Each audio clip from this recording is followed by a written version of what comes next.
Hey guys, welcome to another beer vlog with me, Jonty. Back with my JSIPA, Jonty Sexy IPA.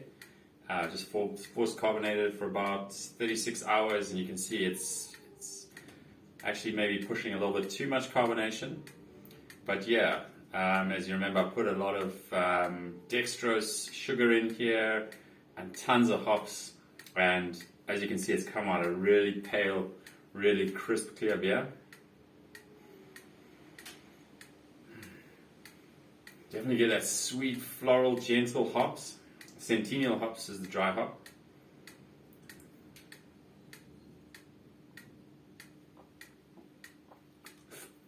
Super crisp. Super crisp. It's almost like the body is almost like that of a strong lager, and that's exactly what I was aiming for. Hot summer kind of IPA.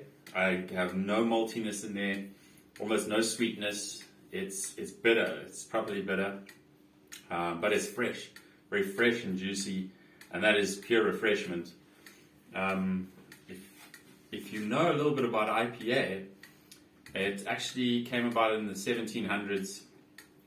What brewers were trying to do is, the way you make malted barley, which you use in beer, is you start growing the barley grains until the grains start to germinate. And then as soon as the grains start to germinate, you put them in a kiln and you gently heat them up to stop the growth cycle, and that's where all the sugars come from.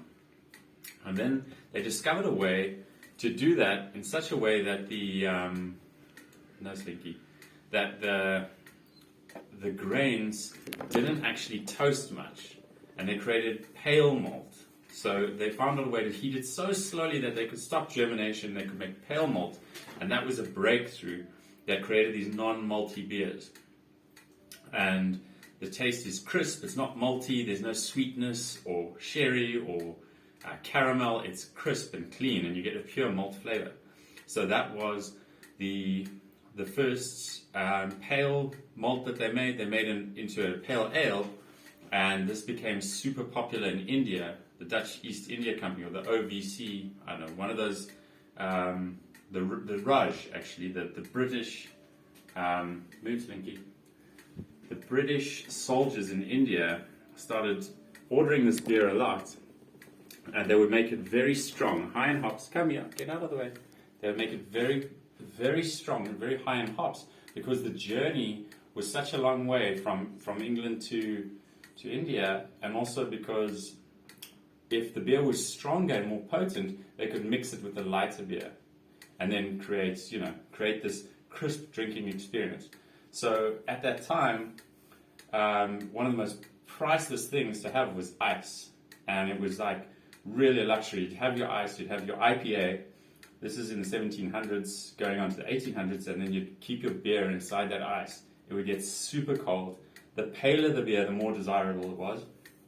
And then you get that crisp, refreshing flavor, and it slowly became more desirable than gin and tonic, which was the most popular drink at the time.